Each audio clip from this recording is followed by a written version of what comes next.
കോഴിക്കോട് ഫറോക്കിൽ യുവതിയെയും മകനെയും വീട്ടിൽ കയറ്റാതെ ഭർത്താവ് വീട് പൂട്ടിപ്പോയതിലിടപെട്ട് സാമൂഹ്യ പ്രവർത്തക വി.പി. സുഹറ ഫറോക്കിലെ വീട്ടിലെത്തി. വീട്ടിൽ നിന്ന് പുറത്താക്കപ്പെട്ട ഹസീനയും മകനും ഒരാഴ്ചയായി താമസിക്കുന്നത് വീട്ടുവരാന്തയിലാണ്.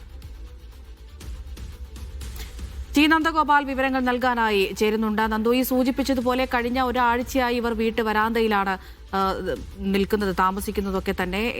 എന്താണ് ഇവർക്ക് യാതൊരുവിധ സഹായവും ചെയ്തു കൊടുക്കാൻ കഴിയില്ല എന്നാണോ? ഹസീനയും ഒപ്പം തന്നെ 9 വയസ്സുള്ള മകനും ഒരാഴ്ചയായി ഈ വീട്ടുവരാന്തയിലാണ് കഴിയുന്നത്. വളരെ ദുഃഖകരമായ ഒരു കാഴ്ചയാണ്. ഇതിൽ ഹസീന പറയുന്നത് ഭർത്താവുമായി അകന്ന് കഴിയുകയായിരുന്നു. പക്ഷേ ഭർത്താവ് പെട്ടെന്ന് മറ്റൊരു വിവാഹം കഴിച്ചു. പിന്നീട് തനിക്ക് ഭർത്താവ് സംരക്ഷണം നൽകണമെന്നാവശ്യപ്പെട്ടുകൊണ്ട് ഹസീന കോടതിയെ സമീപിക്കുകയും അനുകൂലമായ ഉത്തരവ് ഉൾപ്പെടെ ലഭിക്കുകയും ചെയ്തിട്ടുണ്ടായിരുന്നു. അങ്ങനെ വീട്ടിലെത്തിയ ഹസീന ഈ വീട്ടിലേക്ക്, ഭർത്താവിന്റെ വീട്ടിലേക്ക് എത്തിയ സമയത്ത് ഈ വീട് പൂട്ടിയിട്ട് കുടുംബം പോവുകയായിരുന്നു. അങ്ങനെ ഈ ഹസീനയും മകനും ഈ വീട്ടുവരാന്തയിലാണ് കഴിയുന്നത്. അവർക്ക് വലിയ ബുദ്ധിമുട്ട് അനുഭവപ്പെടുന്ന ഒരു സാഹചര്യമാണ്.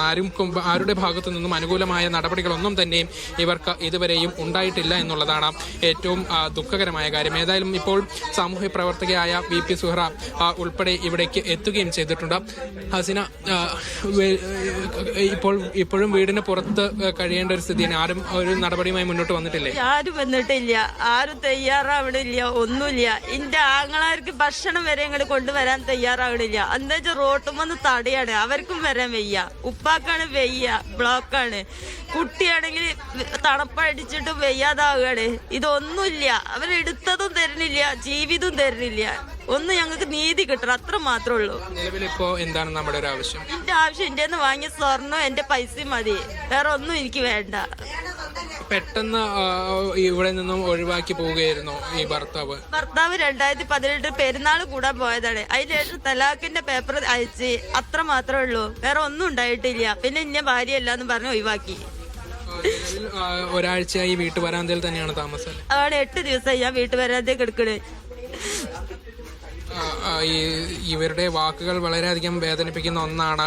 പെട്ടെന്ന് ഭർത്താവ് നിയമപരമല്ലാത്ത രീതിയിൽ മുത്തലാഖ് പോലും അല്ലാതെ പേപ്പറിൽ തലാഖ് എഴുതി അയക്കുകയായിരുന്നു. അത് പള്ളി കമ്മിറ്റിക്കാണ് അയച്ചതെന്ന് പറയുന്നത്. ഇത് പൂർണ്ണമായും നിയമവിരുദ്ധമായ കാര്യമാണ് എന്നുള്ളതാണ് വി.പി. സുഹറ ഉൾപ്പെടെ പറയുകയും ചെയ്യുന്നത്. ഏതായാലും ഇവർ വി.പി. സുഹറ ഇപ്പോൾ ഇടപെട്ടിട്ടുണ്ട്.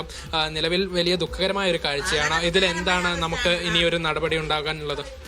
ഇതിനിപ്പം നടപടി എന്താന്ന് വെച്ചാല് വീട് തുറന്ന ആളെ കയറ്റാന്നുള്ളതാണ്. പക്ഷെ അതിനെ കോടതിയെ കേസിന് ബാധിക്കും എന്നുള്ള രീതിയിലാണ് ഇവർ സംസാരിക്കുന്നത്. നമുക്കതൊരു പ്രശ്നമല്ല. ഞങ്ങളെ സംബന്ധിച്ചിടത്തോളം ഒരു പെൺകുട്ടി ഇങ്ങനെ നിസ്സഹായായി നിരാലംബയായി ഇരിക്കുന്ന ഒരവസ്ഥയാണ്. ആൺകുട്ടികൾ വരെ ഇങ്ങോട്ട് കടക്കാൻ പറ്റാത്ത ഒരവസ്ഥ വന്നിട്ടുണ്ട്. കാരണം എന്താ, ഇവരെന്തെങ്കിലും അവരെ പേരിൽ കേസെടുക്കും എന്ന് പറഞ്ഞിട്ട്. അപ്പൊ അങ്ങനെ ഒരു സാഹചര്യം ഇവിടെ നിലനിൽക്കുന്നുണ്ട്. ഒരു പെൺകുട്ടി അവരുടെ യൗവനവും ആരോഗ്യവും സൗന്ദര്യവും സമ്പത്തും എല്ലാം കവർന്നെടുത്ത് കറിയിലെ കരിവേപ്പില പോലെ വലിച്ചെറിയുന്ന ഇതാണോ ഇസ്ലാമിക നിയമം? ഇവരറിയുന്ന പോലും ഇല്ല.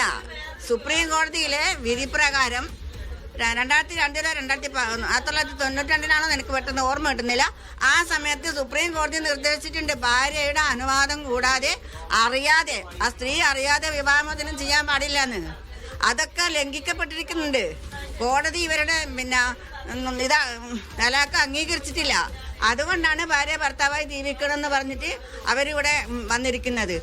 കോടതി ഓർഡറുമായിട്ടാ വന്നത്. എന്നിട്ട് അവരുടെ വീട് പുറത്താക്കിയിട്ടിട്ട് പോയിരിക്കുക. കുടിവെള്ളം പോലും മുടക്കുന്ന ഒരു സാഹചര്യം ഉണ്ടായിട്ടുണ്ടല്ലോ. കുടിവെള്ളത്തിന് കിണറിന്ന് വെള്ളം മുക്കുന്നത് വരും ഒഴിവാക്കാന്ന് പറഞ്ഞാൽ അതെന്ത് ക്രൂരതയാണ്. അപ്പൊ നമുക്ക് മനസ്സിലാക്കാലോ ഇവരുടെയൊക്കെ മനസ്സെന്താന്നുള്ളേ.